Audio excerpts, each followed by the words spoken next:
everyone, welcome to Maths class 9th standard part 1. Let us continue with the lesson number systems. Next concept, operations on real numbers. We know 4 basic operations. Real numbers andre ella number include ಆಗುತ್ತೆ. Natural number, whole number, integers, rational and irrational ಎಲ್ಲ numbers ಸೇರಿ ನಾವು real numbers ಅಂತ ಕರಿತೀವಿ. Mathematics ಅಲ್ಲಿ 4 basic operations ಇದೆ. ಅದು addition, subtraction, multiplication and division. ಈಗ ಆಪರೇಷನ್ಸ್ ಆನ್ ರಿಯಲ್ ನಂಬರ್ಸ್ ಅಂತ ಕೇಳಿದ್ದಾರೆ. ಫಾರ್ ಎಕ್ಸಾಂಪಲ್ ನೀವು 3 + 2 ಅಂದರೆ 5 ಅಂತ ಬರೀತೀರಾ. ಇವು ನ್ಯಾಚುರಲ್ ನಂಬರ್ಸ್. ಅದೇ ರೀತಿಯಲ್ಲಿ ಫ್ರ್ಯಾಕ್ಷನ್ 3/5 + 7/2 ಅಂತಂದರೆ ನೀವು ಫ್ರ್ಯಾಕ್ಷನಲ್ಲಿ ಯಾವ ರೀತಿ ಅಡಿಷನ್ ಸಬ್ಟ್ರಾಕ್ಷನ್ ಮಾಡೋದು ಅನ್ನೋದನ್ನು ನೋಡಿದ್ದೀರಾ. ಈಗ ಇಲ್ಲಿ ಫಾರ್ ಎಕ್ಸಾಂಪಲ್ 6 + √2 ಅಂತ ಇದೆ ಅಂದರೆ ಇದನ್ನು ನಾವು ಆ್ಯಡ್ ಮಾಡೋಕ್ಕಾಗಲ್ಲ. ಯಾವ ರೀತಿ ಇರಬೇಕು ಅಂದರೆ 6√3 + 2√3 ಅಂತ ಇದ್ದರೆ ಮಾತ್ರ 6 + 2 = 8 √3 ಅಂತ ಬರಿತೀವಿ. ಯಾಕೆ ಅಂದರೆ ಈ ಅಂಡರ್ ರೂಟಲ್ಲಿ ಏನಿದೆ ಇವೆರಡು ನಂಬರ್ ಎರಡು ಕಡೆ ಸೇಮ್ ಇದ್ದಾಗ ಮಾತ್ರ. ಫಾರ್ ಎಕ್ಸಾಂಪಲ್ 6x + 2x ಅಂತ ಇದ್ದರೆ 8x ಅಂತ ಯಾವ ರೀತಿ ಬರಿತೀವಿ ಹಾಗೆ. ಈಗ ಇಲ್ಲಿ 6√3 + 3√2 ಅಂತ ಇದೆ ಅಂದ್ಕೊಳ್ಳಿ. ಇದನ್ನು ನಾವು ಯಾವ ರೀತಿ ಬರಿತೀವಿ? 6x + 3y ಅಂತ ಬರಿತೀವಿ. x + y ನಾವು ಆ್ಯಡ್ ಮಾಡೋಕ್ಕಾಗಲ್ಲ. ಹಾಗೆ ಇವೆರಡೂ ಅಂಡರ್ ರೂಟಲ್ಲಿ ಇರುವಂಥ ನಂಬರ್ಸು ಬೇರೆ ಬೇರೆ ಇದ್ದರೆ ಇದನ್ನು ನಾವು ಆ್ಯಡ್ ಮಾಡೋಕ್ಕಾಗಲ್ಲ. ಯಾವ ರೀತಿನಲ್ಲಿರಬೇಕು ನೋಡಿ, ಅಕ್ಕಪಕ್ಕದಲ್ಲಿ ಒಂದೇ ರೀತಿಯಾದಂಥ ನಂಬರ್ಸ್ ಇದ್ದರೆ ಮಾತ್ರ ಅದನ್ನು ನಾವು ಆ್ಯಡ್ ಮಾಡೋದಕ್ಕೆ ಸಾಧ್ಯ ಆಗುತ್ತೆ. ಅದೇ ರೀತಿಯಲ್ಲಿ ಸಬ್ಟ್ರಾಕ್ಷನ್ ಅಂದರೆ 9√3 - 5√3 ಅಂದರೆ 9 - 5 = 4√3 ಅಂತ ನಾವು ಬರಿತೀವಿ. ಇನ್ನು ಮಲ್ಟಿಪ್ಲಿಕೇಶನ್ನಲ್ಲಿ ಸ್ವಲ್ಪ ಡಿಫ್ರೆಂಟ್ ಆಗುತ್ತೆ. ಯಾಕೆ ಅಂದರೆ √3 × √2 ಅಂತಂದರೆ ಅಂಡರ್ ರೂಟಲ್ಲೇ 3 × 2 = 6 ಅಂತ ಬರಿತೀವಿ. ಇದನ್ನು ಮಲ್ಟಿಪ್ಲಿಕೇಶನ್ ಮಾಡ್ಬೋದು, ಬೇರೆ ಬೇರೆ ಇದ್ದರೆ ಒಂದೇ ರೀತಿಯಲ್ಲಿ ಇರಬೇಕು ಅನ್ನೋ ಥರ ಏನಿಲ್ಲ. ಬರೀ ಅಡಿಷನ್ನು ಸಬ್ಟ್ರಾಕ್ಷನ್ನಿಗೆ ಮಾತ್ರನೇ ಅಕ್ಕಪಕ್ಕದಲ್ಲಿರುವಂಥ ಅಂಡರ್ ರೂಟಲ್ಲಿರುವಂಥ ನಂಬರ್ಸು ಸೇಮ್ ಇರಬೇಕಾಗುತ್ತೆ. ಮಲ್ಟಿಪ್ಲಿಕೇಶನ್ಗೆ ನೀವು ಯಾವುದೇ ನಂಬರ್ನ ತೊಗೊಂಡ್ರೂ ಡೈರೆಕ್ಟಾಗಿ ಮಲ್ಟಿಪ್ಲಿಕೇಶನ್ ಮಾಡಿ ಇಡ್ಬೋದು. ಫಾರ್ ಎಕ್ಸಾಂಪಲ್ 4 × √3 ಅಂದರೆ 4 × 3 = 12 ಅಂಡರ್ ರೂಟಲ್ಲಿ ಬರಿಬೇಕಾಗುತ್ತೆ ಅಷ್ಟೇ. ಇನ್ನು ಡಿವಿಷನ್ 3√2 / 6√3 ಅಂತ ಇದ್ದರೂ ಕೂಡ ಇದನ್ನು ನಾವು ಡಿವೈಡ್ ಮಾಡೋದಕ್ಕಾಗಲ್ಲ. ಇಲ್ಲಿ 1 2 ಅಂತ ನಾವು ಡಿವೈಡ್ ಮಾಡ್ಕೊಳ್ಬೇಕಾಗುತ್ತೆ. √2/2√3 ಅಂತ ಇರುತ್ತೆ. ಇದನ್ನು ನಾವು ಡಿವೈಡ್ ಮಾಡ್ಕೊಳ್ಬೇಕು ಅಂದರೂ ಕೂಡ ಅಂಡರ್ ರೂಟಲ್ಲಿರುವಂಥ ನಂಬರ್ಸು ಸೇಮ್ ಇರಬೇಕು. ಫಾರ್ ಎಕ್ಸಾಂಪಲ್ 6√3 / 1√3 ಅಂದರೆ √3 ಕ್ಯಾನ್ಸಲ್ ಆಗುತ್ತೆ. ಸೊ ಆನ್ಸರ್ ಈಸ್ 6 ಅಂತ ನಾವು ಬರಿತೀವಿ. ಒನ್ ಮೋರ್ ಎಕ್ಸಾಂಪಲ್ ಅಂದರೆ ಫಾರ್ ಎಕ್ಸಾಂಪಲ್ ಅಂಡರ್ ರೂಟಲ್ಲಿ 15/√3 ಅಂತ ಇದ್ದರೆ ಈಗ 15 3 × 5 = 15 ಅಂತ ನಮ್ಗೆ ಗೊತ್ತಿದೆ. ಸೊ 15 ಯಾವ ರೀತಿ ಬರ್ಕೊಳ್ತೀವಿ? 5 × √3 / √3 ಅಂತ. ಇಲ್ಲಿ √3 ಕ್ಯಾನ್ಸಲ್ ಆಗುತ್ತೆ. ಆನ್ಸರ್ ಏನು ಬರುತ್ತೆ? ಅಂಡರ್ ರೂಟಲ್ಲಿ √5 ಅಂತ ಬರುತ್ತೆ. ಇಲ್ಲ ಒನ್ ಮೋರ್ ಟೈಪಲ್ಲಿ ಬರಿಬೇಕು ಅಂದರೆ ನೋಡಿ, ಕಂಪ್ಲೀಟಾಗಿ ಅಂಡರ್ ರೂಟಲ್ಲಿ ತೊಗೊಂಡು 15/3 3 × 1 = 3 3 × 5 = 15 ಇದು ಕೂಡ ಅಂಡರ್ ರೂಟಲ್ಲಿ 5 ಅಂತ ನಾವು ಬರೀಬೋದು. ಸೊ ಇದಿಷ್ಟು operations on real numbers: addition, subtraction, multiplication and division. ಹಾಗೆ ಇಲ್ಲಿ ಕೆಲವೊಂದೊಂದು ಸ್ಟೇಟ್ಮೆಂಟ್ಸ್ ಇದ್ದಾವೆ. ನೀವು ಯಾವುದೇ ರ್ಯಾಷನಲ್ ನಂಬರ್ಸನ್ನು ಇರ್ರ್ಯಾಷನಲ್ ನಂಬರ್ ಜೊತೆ ಅಡಿಷನ್ ಅಥವಾ ಸಬ್ಟ್ರಾಕ್ಷನ್ ಮಾಡಿದ್ರೆ ಬರೋ ಅಂಥ ಆನ್ಸರ್ ಏನಾಗುತ್ತೆ? ಇರ್ರ್ಯಾಷನಲ್ ನಂಬರೇ ಆಗಿರುತ್ತೆ. ಫಾರ್ ಎಕ್ಸಾಂಪಲ್ 2 + √2 ಅಂತ ಇದ್ದರೆ ಅಥವಾ 2 - √2 ಅಂತ ಇದ್ದರೆ ಇದನ್ನು ನಾವು ಆ್ಯಡ್ ಮತ್ತು ಸಬ್ಟ್ರಾಕ್ಷನ್ ಏನೂ ಮಾಡೋದಕ್ಕಾಗೋದಿಲ್ಲ. ಇದು ಹಾಗೆ ಉಳ್ಕೊಳ್ಳುತ್ತೆ. ಯಾವುದೇ ನಂಬರ್ ಈ ರೀತಿನಲ್ಲಿದ್ದರೆ ಅದನ್ನು ನಾವು ಇರ್ರ್ಯಾಷನಲ್ ನಂಬರ್ಸ್ ಅಂತ ಕರಿತೀವಿ. ಸೊ ಯಾವುದೇ ರ್ಯಾಷನಲ್ ನಂಬರ್ ಇರ್ರ್ಯಾಷನಲ್ ನಂಬರ್ ಜೊತೆ ಅಡಿಷನ್ ಅಥವಾ ಸಬ್ಟ್ರಾಕ್ಷನ್ ಮಾಡಿದಾಗ ಬರೋ ಅಂಥ ಆನ್ಸರ್ ಏನಾಗಿರುತ್ತೆ? ಇರ್ರ್ಯಾಷನಲ್ ನಂಬರೇ ಆಗಿರುತ್ತೆ. ಅದೇ ರೀತಿಯಲ್ಲಿ ರ್ಯಾಷನಲ್ ಮತ್ತು ಇರ್ರ್ಯಾಷನಲ್ ನಂಬರ್ನ ಮಲ್ಟಿಪ್ಲೈ ಅಥವಾ ಡಿವೈಡ್ ಮಾಡಿದ್ರೂ ಕೂಡ ಬರೋ ಅಂಥ ಆನ್ಸರ್ ಏನಾಗಿರುತ್ತೆ? ಇರ್ರ್ಯಾಷನಲ್ಲೇ ಆಗಿರುತ್ತೆ. ಫಾರ್ ಎಕ್ಸಾಂಪಲ್ 2 × √2 ಅಂದರೆ 2√2. ಓಕೆ, ಇದನ್ನು ಕೂಡ ಇರ್ರ್ಯಾಷನಲ್ ನಂಬರ್. ಫಾರ್ ಎಕ್ಸಾಂಪಲ್ 7/√3 / 2/√4 ಅಂದರೆ ಇದನ್ನು ನಾವು ಡಿವೈಡ್ ಮಾಡೋದಕ್ಕಾಗೋದಿಲ್ಲ. ಸೊ ಏನಾಗುತ್ತೆ? ಇದು ಇರ್ರ್ಯಾಷನಲ್ ನಂಬರ್ ಆಗಿಯೇ ಉಳ್ಕೊಂಡಿರುತ್ತೆ. ಸೊ ಮಲ್ಟಿಪ್ಲೈ ಅಥವಾ ಡಿವಿಷನ್ ಮಾಡಿದ್ರೂ ಕೂಡ ಬರೋ ಅಂಥ ಆನ್ಸರ್ ಏನಾಗುತ್ತೆ? ಇರ್ರ್ಯಾಷನಲ್. ಅದೇ ರೀತಿಯಲ್ಲಿ ಇರ್ರ್ಯಾಷನಲ್ ನಂಬರನ್ನು ಇರ್ರ್ಯಾಷನಲ್ ನಂಬರ್ ಜೊತೆ ನೀವು ಆ್ಯಡ್ ಮಾಡಿ, ಸಬ್ಟ್ರ್ಯಾಕ್ಟ್ ಮಾಡಿ, ಮಲ್ಟಿಪ್ಲೈ ಮಾಡಿ, ಡಿವಿಷನ್ ಮಾಡಿದ್ರೂ ಆನ್ಸರ್ ಏನು ಬರುತ್ತೆ? ಇಲ್ಲ ಇರ್ರ್ಯಾಷನಲ್ ಬರುತ್ತೆ, ಇಲ್ಲ ಅಂದರೆ ರ್ಯಾಷನಲ್ ಬರುತ್ತೆ. ಇದು depends on the numbers. Irrational ನಂಬರ್ಸ್ನ ಆ್ಯಡ್ ಮಾಡಿದ್ರೆ ಇರ್ರ್ಯಾಷನಲ್ ನಂಬರ್ ಬರುತ್ತೆ ಅಂತ ಗೊತ್ತು. ಬಟ್ ಯಾವ ರೀತಿಯಲ್ಲಿ ರ್ಯಾಷನಲ್ ನಂಬರ್ ಅಂದರೆ ಯಾವುದೇ ಒಂದು ಆಪರೇಷನ್ ತಗೊಂಡ್ರೆ, ಫಾರ್ ಎಕ್ಸಾಂಪಲ್ 2/√3 ಆರ್ 7/√3 ಅಂತ ತಗೊಂಡ್ರೆ 2 ಇಂಟು √3 ಬೈ 7 ಇಂಟು √3 ಅಂದರೆ √3 ಕ್ಯಾನ್ಸಲ್ ಆಗಿ 2/7 ಅನ್ನೋದೇನಿದೆ ಇದು ರ್ಯಾಷನಲ್ ನಂಬರ್. ಸೊ ಈ ಒಂದು ಸ್ಟೇಟ್ಮೆಂಟ್ಸನ್ನು ನೀವು ನೆನಪಲ್ಲಿ ಇಟ್ಕೊಂಡ್ರೆ ನೆಕ್ಸ್ಟ್ ಎಕ್ಸಸೈಸ್ ಪ್ರಾಬ್ಲಮ್ಸನ್ನು ಮಾಡೋದಕ್ಕೆ ಈಸಿ ಆಗುತ್ತೆ. Let's solve exercise 1.4. Exercise 1.4 first question. Classify the following numbers as rational or irrational. ಕೊಟ್ಟಿರುವಂಥ ನಂಬರ್ಸ್ನ ರ್ಯಾಷನಲ್ಲ ಇರ್ಯಾಷನಲ್ಲ ಅಂತ ಕ್ಲಾಸಿಫೈ ಮಾಡಬೇಕು. ಫಸ್ಟ್ ಒನ್ ಏನಿದೆ ನೋಡಿ, 2 ಅನ್ನೋದು ರ್ಯಾಷನಲ್ ನಂಬರ್, √5 ಅನ್ನೋದು ಇರ್ಯಾಷನಲ್ ನಂಬರ್. ಇಲ್ಲಿ ನಾವು ಸ್ಟೇಟ್ಮೆಂಟ್ಸ್ಗಳನ್ನ ನೋಡಿದ್ವಿ ಅಲ್ವಾ. ಒಂದು, ಯಾವುದೇ ರ್ಯಾಷನಲ್ ನಂಬರ್ ಜೊತೆ irrational number plus or minus ಯಾವುದೇ ಆದರೂ ಬರೋ ಅಂಥ ಆನ್ಸರ್ ಏನಾಗಿರುತ್ತೆ, ಇರ್ಯಾಷನಲ್ ನಂಬರ್ ಆಗಿರುತ್ತೆ. ಹಾಗಾಗಿ ಫಸ್ಟ್ ನಂಬರ್ ಏನಾಗಿದೆ, ಇರ್ಯಾಷನಲ್ ಆಗಿದೆ. ಓಕೆನಾ. ಸೆಕೆಂಡ್ ಒನ್ ನೋಡಿ, 3 + √23 ಅನ್ನೋದು ಇರ್ಯಾಷನಲ್, ಹಾಗೆ √23 ಅನ್ನೋದು ಇರ್ಯಾಷನಲ್. ಎರಡು ಇರ್ಯಾಷನಲ್ ನಂಬರ್ ಮಧ್ಯ ಯಾವುದಾದ್ರೂ ಆಪರೇಷನ್ ನೀಡಿದ್ರೆ ಅದು ಇರ್ಯಾಷನಲ್ ಆದರೂ ಆಗಿರಬಹುದು ಅಥವಾ ರ್ಯಾಷನಲ್ ಆದರೂ ಆಗಿರಬಹುದು. ಇದು ರ್ಯಾಷನಲ್ ಯಾವ ರೀತಿ ಅಂದರೆ 3 + √√3 ಮೈನಸ್ √√3 ಅಂತ ಇದೆ. ಈ ಪ್ಲಸ್ಸು ಮೈನಸ್ ಕ್ಯಾನ್ಸಲ್ ಆಗುತ್ತೆ. 3 ಅನ್ನೋದು ರ್ಯಾಷನಲ್, ಹಾಗಾಗಿ ಸೆಕೆಂಡ್ ಒನ್ ಏನಾಗುತ್ತೆ, ರ್ಯಾಷನಲ್ ನಂಬರ್ ಆಗುತ್ತೆ. ಓಕೆ. ಥರ್ಡ್ ಒನ್ ನೋಡಿ, ಇಲ್ಲಿ 2 √7 7 √7 ಇವೆರಡು ಇರ್ಯಾಷನಲ್ ನಂಬರ್ಸು. ಇಲ್ಲಿ √7 √7 ಕ್ಯಾನ್ಸಲ್ ಆಗುತ್ತೆ. 2/7 ಅನ್ನೋದು ರ್ಯಾಷನಲ್ ನಂಬರ್. ಓಕೆ. ಇಲ್ಲಿ 1 ಅನ್ನೋದು ರ್ಯಾಷನಲ್ ನಂಬರ್ ಬೈ √2 ಅನ್ನೋದು ಇರ್ಯಾಷನಲ್ ನಂಬರ್. ಇದು ರ್ಯಾಷನಲ್ ಮತ್ತು ಇರ್ಯಾಷನಲ್. ಸೊ ಯಾವುದೇ ಒಂದು ರ್ಯಾಷನಲ್ ನಂಬರ್ ಇರ್ಯಾಷನಲ್ ನಂಬರ್ ಜೊತೆ ಯಾವುದಾದ್ರೂ ಒಂದು ಪ್ಲಸ್ ಮೈನಸ್ ಇಂಟು ಅಥವಾ ಡಿವೈಡೆಡ್ ಬೈ ಯಾವುದೇ ಆಪರೇಷನ್ ಆದರೂ ಕೂಡ ಬರೋ ಅಂಥ ಆನ್ಸರ್ ಏನಾಗಿರುತ್ತೆ, ಇರ್ಯಾಷನಲ್ ಆಗಿರುತ್ತೆ. ಓಕೆ. ಇಲ್ಲಿ 2 ಅನ್ನೋದು ರ್ಯಾಷನಲ್, ಪೈ ಅನ್ನೋದು ಇರ್ಯಾಷನಲ್, ಹಾಗಾಗಿ ಆನ್ಸರ್ ಏನಾಗಿರುತ್ತೆ, ಇರ್ಯಾಷನಲ್ ನಂಬರ್ ಆಗಿರುತ್ತೆ. ಓಕೆನಾ. ನೆಕ್ಸ್ಟ್ ಇಲ್ಲಿ ಕೆಲವೊಂದೊಂದು ಐಡೆಂಟಿಟೀಸ್ ಇದಾವೆ. ಇವನ್ನ ನೀವು ಅರ್ಥ ಮಾಡ್ಕೊಂಡ್ರೆ ನೆಕ್ಸ್ಟ್ ಬರೋವಂಥ ಕ್ವೆಶನ್ಸನ್ನು ಸಾಲ್ವ್ ಮಾಡೋದಕ್ಕೆ ಈಸಿ ಆಗುತ್ತೆ. ಫಸ್ಟ್ ಐಡೆಂಟಿಟಿ ಏನು ಅಂದರೆ √(a)(b) ಇರೋದನ್ನ ನಾವು ಸ್ಪ್ಲಿಟ್ ಮಾಡಿ ಬರ್ಕೊಳ್ಬಹುದು. √(a) ಇಂಟು √(b) ಅಂತ. ಫಾರ್ ಎಕ್ಸಾಂಪಲ್ √15 ಅಂತ ಇದ್ರೆ ನಾವು ಇದನ್ನ √5 ಇಂಟು √3 ಅಂತ ಬರ್ಕೊಳ್ಬಹುದು. 5 3s are 15. Okay. Second one ಏನಿದೆ, √(a/b) ಅಂತ ಇರೋದನ್ನ √(a) ಬೈ √(b) ಅಂತ ಬರ್ಕೊಳ್ಬೋದು. ಇದನ್ನು ಅಷ್ಟೇ ನೋಡಿ, √15 ಬೈ √3 ಅಂದರೆ ಹೋಲ್ √15/3 ಅಂತ ಕೂಡ ಬರ್ಕೊಳ್ಬಹುದು. ಓಕೆನಾ. ಥರ್ಡ್ ಒನ್ ಏನಿದೆ, √(a plus √(b) into √(a minus √(b) is equal to a minus b ಅಂತ ಇದೆ. ಇದನ್ನ a plus b into a minus b formula use ಮಾಡೋದು. ಇಲ್ಲಿ a plus b into a minus B. ಇಲ್ಲೇನಾಗುತ್ತೆ, a² minus b² ಆಗುತ್ತೆ. But ಇಲ್ಲಿ √(a) ಇರೋದ್ರಿಂದ √(a² ಅಂದರೆ ರೂಟು ಕ್ಯಾನ್ಸಲ್ ಆಗಿ a ಮೈನಸ್ ಬಿ ಉಳ್ಕೊಂಡಿದೆ. ಆಯಿತಾ. ಈ ಒಂದು ಐಡೆಂಟಿಟಿನ ನೀವು ನೆನಪಲ್ಲಿ ಇಟ್ಕೋಬೇಕು. ಫೋರ್ತ್ ಒನ್ ನೋಡಿ, a plus √(b) into a minus √(b) is equal to a² minus B.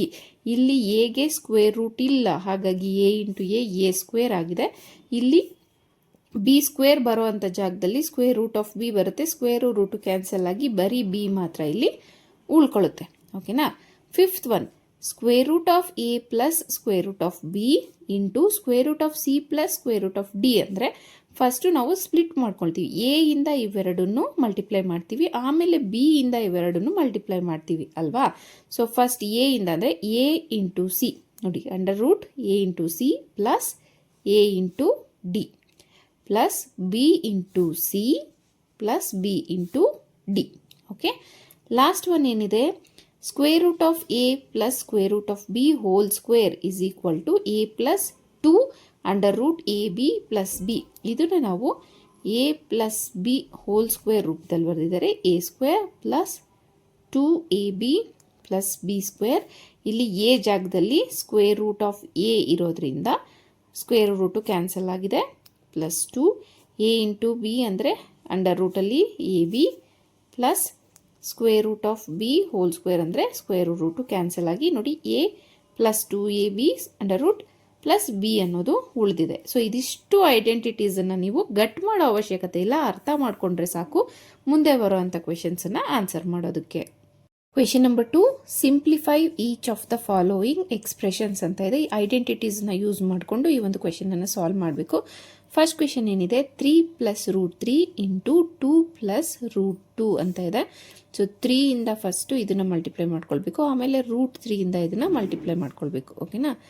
3 into 2 plus root 2 plus root 3 into 2 plus root 2.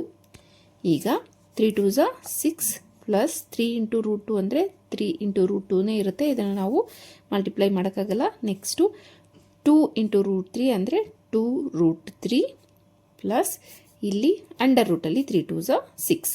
ಓಕೆನಾ? So 6 plus 3 root 2 plus 2 root 3 plus under root 6. ಇಲ್ಲಿ ಯಾವುದೇ ನಂಬರನ್ನು ನಾವು add ಮಾಡೋಕ್ಕಾಗಲ್ಲ. 3 ಮತ್ತು 2 add ಮಾಡೋಕ್ಕಾಗಲ್ಲ, ಯಾಕೆಂದರೆ ಇಲ್ಲಿ ರೂಟ್ 2 ಇದೆ, ಇಲ್ಲಿ ರೂಟ್ 3 ಇದೆ. ಮತ್ತು 6 ಮತ್ತು 6ನೂ ಆ್ಯಡ್ ಮಾಡೋಕ್ಕಾಗಲ್ಲ, ಇಲ್ಲಿ ಬರೀ 6 ಇದೆ, ಇಲ್ಲಿ ರೂಟ್ 6 ಇದೆ. ಹಾಗಾಗಿ ಇದು ಏನಿದೆಯೋ ಹಾಗೇ ಇರುತ್ತೆ ಆನ್ಸರ್. ಓಕೆನಾ?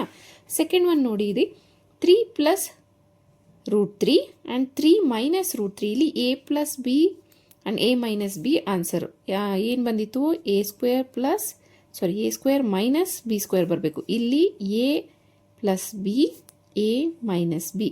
ಎ ಜಾಗದಲ್ಲಿ ಏನಿದೆ? 3 ಇದೆ. ಸೊ 3 ಸ್ಕ್ವೇರ್ ಮೈನಸ್ ಬಿ ಜಾಗದಲ್ಲಿ ಏನಿದೆ? ರೂಟ್ 3 ಸ್ಕ್ವೇರ್ ಇದೆ. ಆಯಿತಾ? ಇಲ್ಲಿ ಸ್ಕ್ವೇರು ರೂಟು ಕ್ಯಾನ್ಸಲ್ ಆಗುತ್ತೆ. 3 3s 9, 9 minus 3 is 6 is our answer. Second one ಏನಿದೆ? Root 5 plus root 2 whole square. ಇಲ್ಲೇನಾಯಿತು? A plus B whole square ಆಯಿತು. What is the formula? A square plus 2ab plus B square. ಇಲ್ಲಿ A ಜಾಗದಲ್ಲಿ ಏನಿದೆ? Root 5 square ಆಯಿತು plus 2 into under root 5 into 2 plus B square ಅಂದರೆ square root of 2 whole square. ಇಲ್ಲಿ square root cancel ಆಯಿತು, ಉಳ್ಕೊಂಡಿರೋದು 5. ಆಯಿತಾ? Plus 2 into 5 2s 10 plus ಇಲ್ಲೂ ಕೂಡ ಸ್ಕ್ವೇರು ರೂಟು ಕ್ಯಾನ್ಸಲ್ ಆಗುತ್ತೆ 2. ಇಲ್ಲಿ ನಂಬರ್ಸ್ ಯಾವುದಿದೆ? 5 ಆ್ಯಂಡ್ 2 ಇದೆ. 5 ಪ್ಲಸ್ 2 ಈಸ್ 7 ಪ್ಲಸ್ 2 ರೂಟ್ 10 ಅನ್ನೋದು ಹಾಗೇ ಉಳ್ಕೊಳ್ಳುತ್ತೆ. ಸೊ 7 ಪ್ಲಸ್ 2 ರೂಟ್ 10 ಅನ್ನೋದು ನಮ್ಮ ಆನ್ಸರ್. ಇಲ್ಲಿ ನೋಡಿ, root 5 minus root 2 into root 5 plus root 2. ಇದು ಪ್ಲಸ್ ಮೈನಸ್ ಉಲ್ಟಾ ಆಗಿದೆ, but A plus B into A minus B ಫಾರ್ಮುಲಾನೇ. ಏನು ಬರಬೇಕೀಗ? A square minus B square ಬರಬೇಕು. ಎ ಜಾಗದಲ್ಲಿ square root of 5 whole square minus B ಜಾಗದಲ್ಲಿ square root of 2 whole square. ಇಲ್ಲಿ ಸ್ಕ್ವೇರು ರೂಟು ಕ್ಯಾನ್ಸಲ್ ಆಗುತ್ತೆ. 5 minus 2, our answer is 3. Okay? Question number 3. Recall pi is defined as the ratio of the circumference of a circle to its diameter, that is pi is equal to c by d. This seems to contradict the fact that pi is irrational. How will you resolve this contradiction ಅಂತ ಕೇಳಿದರೆ, ನೋಡಿ, ಪೈನ ನಾವು C by D ಅಂತ ಬರೆದ್ರೆ pi ಯಾವ ರೀತಿಯಲ್ಲಿ irrational ಅಂತ ಹೇಳ್ತೀರಾ ಅಂತ ಕೇಳಿದರೆ, ಸಿ ಅಂದರೆ circumference, that is 2 pi r. D ಅಂದರೆ 2 ಇಂಟು ಆರ್. ರೇಡಿಯಸ್ನ 2 ಟೈಮ್ಸ್ ನಾವು ಮಲ್ಟಿಪ್ಲೈ ಮಾಡಿದ್ರೆ ಡಯಾಮೀಟರ್ ಬರುತ್ತೆ. ಓಕೆನಾ? ಇಲ್ಲಿ ನೋಡಿ, pi is equal to c by r ಅಂದರೆ 2 pi r ಬೈ ಇಲ್ಲಿ ಡಯಾಮೀಟರ್ ಅಂದರೆ 2r. r gets cancel, 2 gets cancel, pi is equal to pi. Okay? So ಈ ರೀತಿಯಲ್ಲಿ ಬರೋ ಅಂಥದ್ದನ್ನು pi is equal to C by D ಅಂದರೆ ಇದು C by D ಬಂದು ಪಿ ಬೈ ಕ್ಯೂ ಫಾರ್ಮಲ್ಲಿದೆ. ಸೊ ಇದನ್ನು ನಾವು ರ್ಯಾಷನಲ್ ಅಂತ ಕರಿತೀವಿ. ಯಾವ ಒಂದು ಆಧಾರದ ಮೇಲೆ ನೀವು ಪೈನ ಇರ್ರ್ಯಾಷನಲ್ ಅಂತ ತಗೊಳ್ತೀರಾ ಅಂತ. ಪೈ ವ್ಯಾಲ್ಯೂನ ನಾವು 22/7 ಅಂತ ತಗೊಳ್ತೀವಿ, ಇಲ್ಲಾಂದರೆ 3.14 ಸಮಥಿಂಗ್ ಅಂತ ತಗೊಳ್ತೀವಿ. ಇದು ರ್ಯಾಷನಲ್, ಬಟ್ ನಾವು ಇದು ಅಪ್ರಾಕ್ಸಿಮೇಟ್ ಆಗಿ ತಗೊಳ್ಳೋ ಅಂಥದ್ದು, ಎಕ್ಸಾಕ್ಟ್ ವ್ಯಾಲ್ಯೂ ಅಲ್ಲ. ಇದು ಕಂಟಿನ್ಯೂ ಆಗ್ತಾ ಹೋಗ್ತಾ ಇರೋದ್ರಿಂದ ಇದು ಇರ್ರ್ಯಾಷನಲ್ ನಂಬರ್. ಸೊ ನಾವು ಇದನ್ನು ನೋಡಿದ್ರು, ಪಿ ಬೈ ಕ್ಯೂ ಫಾರ್ಮಲ್ಲಿ ಇರೋದನ್ನ ನೋಡಿದ್ರೂ ಕೂಡ, ಫಾರ್ ಎಕ್ಸಾಂಪಲ್ ಸಿ ಬೈ ಡಿಯಲ್ಲಿ ಸಿ ರ್ಯಾಷನಲ್ ಆಗಿ ಡಿ ಇರ್ರ್ಯಾಷನಲ್ ಆಗಿದ್ರೂ ಕೂಡ, ಅಥವಾ ಸಿ ಇರ್ರ್ಯಾಷನಲ್ ಆಗಿ ಡಿ ರ್ಯಾಷನಲ್ ಆಗಿದ್ರೂ ಕೂಡ, ಯಾವುದೇ ಒಂದು ನಂಬರು ರ್ಯಾಷನಲ್ ಆ್ಯಂಡ್ ಇರ್ರ್ಯಾಷನಲ್, ಒಂದು plus or minus multiplication or division ಯಾವುದೇ ಆಪರೇಷನ್ಗೆ ಅಂಡರ್ ಆದರೂ ಕೂಡ ಆನ್ಸರ್ ಏನು ಬರುತ್ತೆ, ಇರ್ರ್ಯಾಷನಲ್ ಬರುತ್ತೆ. ಹಾಗಾಗಿ ಪೈ ಅನ್ನೋದು ಒಂದು ಇರ್ರ್ಯಾಷನಲ್ ನಂಬರ್. ಇದರಲ್ಲಿ ಯಾವುದೇ ಒಂದು ಕಾಂಟ್ರಾಡಿಕ್ಷನ್ ಇಲ್ಲ. ಐದು C or D can be irrational. ಇವೆರಡರಲ್ಲಿ ಯಾವುದೇ ಒಂದು ಇರ್ರ್ಯಾಷನಲ್ ಆಗಿದ್ರೂ ಕೂಡ ಸಿ ಆದರೂ ಆಗಿರ್ಬೋದು, ಡಿ ಆದರೂ ಆಗಿರ್ಬೋದು, ನಾವು ಮೆಜರ್ಮೆಂಟ್ ಮಾಡುವಾಗ ಸ್ಕೇಲಲ್ಲಿ ಮೆಜರ್ಮೆಂಟ್ ಮಾಡ್ತೀವಿ ಅಪ್ರಾಕ್ಸಿಮೇಟ್ ಆಗಿ. ಈ ಎರಡರಲ್ಲಿ ಯಾವುದೇ ಒಂದು ಮೆಜರ್ಮೆಂಟು ರ್ಯಾಷನಲ್ ಅಥವಾ ಇರ್ರ್ಯಾಷನಲ್ ಆಗಿದ್ರೂ ಕೂಡ ಬರೋವಂಥ ಆನ್ಸರ್ ಏನಾಗಿರುತ್ತೆ, ಇರ್ರ್ಯಾಷನಲ್ ಆಗಿರುತ್ತೆ. ಈ ಥರದ ಕ್ವೆಶನ್ಸನ್ನು ಎಕ್ಸಾಮಲ್ಲಿ ಕೇಳೋದಿಲ್ಲ, ಜಸ್ಟ್ ನಿಮ್ಮ ಅಂಡರ್ಸ್ಟ್ಯಾಂಡಿಂಗೋಸ್ಕರ ಕೊಟ್ಟಿರೋದಷ್ಟೇ. Fourth question, represent square root of 9.3 on the number line ಅಂತ ಕೇಳಿದ್ದಾರೆ. ಅದಕ್ಕೆ ಫಸ್ಟ್ ನಾವು 9.3 ಲೈನನ್ನು ಕನ್ಸ್ಟ್ರಕ್ಟ್ ಮಾಡ್ಕೊಳ್ಬೇಕು. ಸ್ಕೇಲನ್ನು ತಗೊಂಡು 9.3 ಈ ಪಾಯಿಂಟಿಗೆ ನಾವು ಒಂದು ಲೈನನ್ನು ಹೇಳ್ಕೊಳ್ಳೋಣ. ಓಕೆ, ಇದಾದ್ಮೇಲೆ ನಾನು ಒಂದು 3 ಪಾಯಿಂಟ್ ಎಕ್ಸ್ಟ್ರಾ ತಗೊಳ್ತಾ ಇದ್ದೀನಿ. 1 ಸೆಂಟಿಮೀಟರ್ದು ಸೇಮ್ ಲೆಂತಲ್ಲಿ ಇರಬೇಕು. ಸೊ 1, 2, 3 ಯಾಕೆ ಅಂತ ನಾನು ಆಮೇಲೆ ಹೇಳ್ತೀನಿ. ಓಕೆ, ನಾವಿವಾಗ ರೂಟ್ 9.3ನ ಮೆನ್ಷನ್ ಮಾಡಬೇಕು ಅಂದರೆ 9.3 ಪ್ಲಸ್ 1 ತಗೊಳ್ಬೇಕು. ಓಕೆನಾ? ಸೊ ಇದು 9.3 ಪ್ಲಸ್ 1 ಅಂದರೆ ಈ ಸಿ ಪಾಯಿಂಟ್ ಏನಿದೆ ಅದು, ಅಲ್ಲಿವರೆಗೂ 10.3 ಡಿಸ್ಟೆನ್ಸ್ ಇರುತ್ತೆ. ಈಗ ಎ ಮತ್ತು ಸಿಗೆ ಪರ್ಪೆಂಡಿಕ್ಯುಲರ್ ಬೈಸೆಕ್ಟರನ್ನು ಡ್ರಾ ಮಾಡಬೇಕು.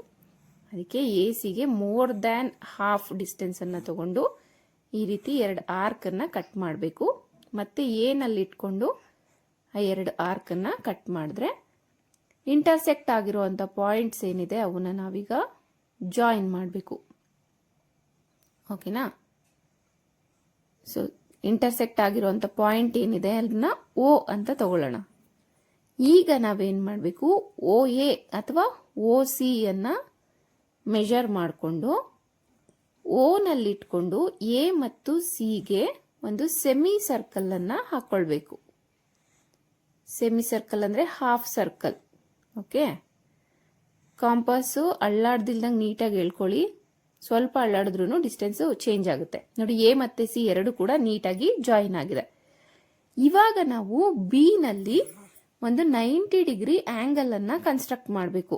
ಪ್ರೊಟ್ರಾಕ್ಟರ್ ಅನ್ನ ಯೂಸ್ ಮಾಡ್ದಲೆ ಕಾಂಪಾಸ್ ಅಲ್ಲಿ ಕನ್ಸ್ಟ್ರಕ್ಟ್ ಮಾಡಬೇಕು. ಅದಕ್ಕೆ ಏನ್ ಮಾಡಬೇಕು ಅಂದ್ರೆ ಈ ರೀತಿ ಚಿಕ್ಕದಾಗಿ ಒಂದು ರೇಡಿಯಸ್ ಅನ್ನ ತಗೊಂಡು ಆರ್ಕ್ ಹಾಕೊಳ್ಬೇಕು. ಕಟ್ ಆಗಿರುವಂತ ಪಾಯಿಂಟ್ ಅಲ್ಲಿ ಇಟ್ಕೊಂಡು ಈ ರೀತಿ 2 ಪಾಯಿಂಟ್ ಅನ್ನು ನಾವು ಮಾರ್ಕ್ ಮಾಡ್ಕೊಳ್ಬೇಕು. ಈಗ ಅಲ್ಲಿ ಆರ್ಕ್ ಕಟ್ ಆಗಿದೆಯಲ್ಲ, ಆ 2 ಪಾಯಿಂಟ್ ಇಂದ ಇನ್ನೊಂದು ಆರ್ಕ್ ಅನ್ನು ನಾವು ಜಾಯಿನ್ ಮಾಡ್ಕೋಬೇಕು.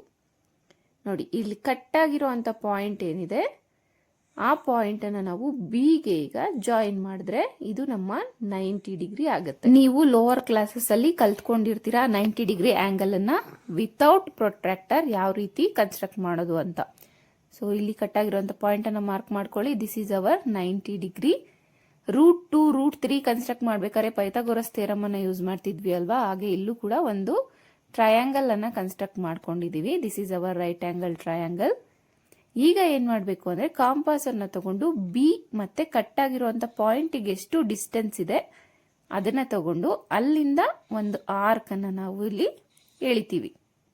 ನೋಡಿ, ಈ ಕಟ್ ಆಗಿರುವಂತ ಪಾಯಿಂಟು ಲೈನ್ ಇಂದ ಸ್ವಲ್ಪ ಆಚೆ ಇದೆ, ಹಾಗಾಗಿ ಎಕ್ಸ್ಟೆಂಡ್ ಅನ್ನು ಮಾಡ್ಕೊಳ್ತಾ ಇದ್ದೀನಿ. ಸೊ ಈ ಕಟ್ ಆಗಿರೋ ಪಾಯಿಂಟ್ ಇಂದೆ ದಿಸ್ ಈಸ್ ಅವರ್ ರೂಟ್ 9.3. ಇದನ್ನ ನಂಬರ್ ಲೈನ್ ಮೇಲೆ ನಾವೀಗ ರೆಪ್ರೆಸೆಂಟ್ ಮಾಡಿದೀವಿ. ನೋಡಿ, ಬಿ ಇಂದ ಸಿಗೆ ನಾವು ಎಷ್ಟು ಪಾಯಿಂಟ್ ಅನ್ನ ಮಾರ್ಕ್ ಮಾಡ್ಕೊಂಡಿದ್ವಿ. This is 1 centimetre, 2 centimetre, 3 centimetre. ಈಗ ರೂಟ್ 9 ಅಂದ್ರೆ 3 ಅಲ್ವಾ. ರೂಟ್ 9.3 ಅಂದ್ರೆ 3ಗಿಂತ ಸ್ವಲ್ಪ ಆಚೆ ಕಡೆ ಇದೆ. ನೋಡಿ, 3 ಇಂದ ಸ್ವಲ್ಪ ಆಚೆ ಇದೆ, ಹಾಗಾಗಿ ನಾವು ಮಾರ್ಕ್ ಮಾಡಿರುವಂತ ಪಾಯಿಂಟ್ ಕರೆಕ್ಟ್ ಆಗಿದೆ ಅಂತ ಅರ್ಥ. ಓಕೆನಾ? ಅರ್ಥ ಆಯ್ತಾ ಇದು? Exercise 1.4 fifth question, ರಾಷನಲೈಸ್ the denominators of the following ಅಂತ ಕೇಳಿದ್ದಾರೆ. ಫಸ್ಟ್ ಕ್ವೆಶನ್ ಏನಿದೆ 1/√7 ಇದೆ. ರಾಷನಲೈಸ್ ದ ಫಾಲೋಯಿಂಗ್ ಅಂದಾಗ ಈ ಡಿನಾಮಿನೇಟರ್ಸ್ ಏನಿರುತ್ತೆ ಅದನ್ನೇ ನಾವು ನ್ಯೂಮರೇಟರ್ ಮತ್ತು ಡಿನಾಮಿನೇಟರ್ ಎರಡಕ್ಕೂ ಮಲ್ಟಿಪ್ಲಿಕೇಶನ್ ಮಾಡ್ತೀವಿ. ಈ ರೀತಿ ಮೈನಸ್ ಇದ್ದರೆ ಆಪೋಸಿಟ್ ಸೈನ್ ಪ್ಲಸ್ ಹಾಕೊಂಡು ನಾವು ಮಲ್ಟಿಪ್ಲೈ ಮಾಡ್ತೀವಿ. ಇಲ್ಲಿ ಒಂದೇ ನಂಬರ್ ಇರೋದ್ರಿಂದ ನ್ಯೂಮರೇಟರ್ನ √7ಇಂದ ಹಾಗೆ ಡಿನಾಮಿನೇಟರ್ನ √7ಇಂದ ಮಲ್ಟಿಪ್ಲೈ ಮಾಡ್ತೀವಿ. ಈ ಕ್ಯಾನ್ಸಲ್ ಆದ್ರೂ ಸೇಮೇ ಬರುತ್ತೆ ನಿಮಗೆ. ಓಕೆನಾ? ಸೊ ಈಗ 1 ಇಂಟು √7 ಅಂದರೆ √7 ಆಗುತ್ತೆ. ಇದು √7 ಇಂಟು √7 ಅಂದರೆ √7 ಬೈ √7 ಹೋಲ್ ಸ್ಕ್ವೇರ್ ಆಗುತ್ತೆ. ಇಲ್ಲಿ ಸ್ಕ್ವೇರು ರೂಟು ಕ್ಯಾನ್ಸಲ್ ಆಗುತ್ತೆ. Answer is √7 by 7. ಇದನ್ನು ನಾವೇನು ಕ್ಯಾನ್ಸಲ್ ಮಾಡೋಕ್ಕಾಗಲ್ಲ, ಯಾಕೆಂದರೆ ಇದು ಸ್ಕ್ವೇರ್ ರೂಟಲ್ಲಿದೆ, ಇದು ನಂಬರಲ್ಲಿದೆ. ಓಕೆ, ಸೆಕೆಂಡ್ ಒನ್ ಏನಿದೆ 1 by square root of 7 minus square root of 6 ಇದೆ. ಈಗ ನ್ಯೂಮರೇಟರ್ಗೆ square root of 7 plus square root of 6 divided by square root of 7 plus square root of 6. ಈಗ 1 into something square root of 7 plus square root of 6 by, ಇಲ್ಲಿ identities apply ಆಗುತ್ತೆ. a plus B into a minus B ಅಂದರೆ a square minus B square ಅಲ್ವಾ. So ಇಲ್ಲಿ 7 ಅನ್ನೋದು a square. So square root of 7 whole square minus square root of 6 whole square. ಇಲ್ಲೇನಾಗುತ್ತೆ, square root cancel ಆಗುತ್ತೆ, ಇಲ್ಲೂ ಕೂಡ square root cancel ಆಗುತ್ತೆ. ಉಳಿದಿರೋದೇನು square root of 7 plus square root of 6 divided by 7 minus 6. 7 minus 6 ಅಂದರೆ 1. So answer ಏನಾಗುತ್ತೆ, square root of 7 plus square root of 6 is the answer.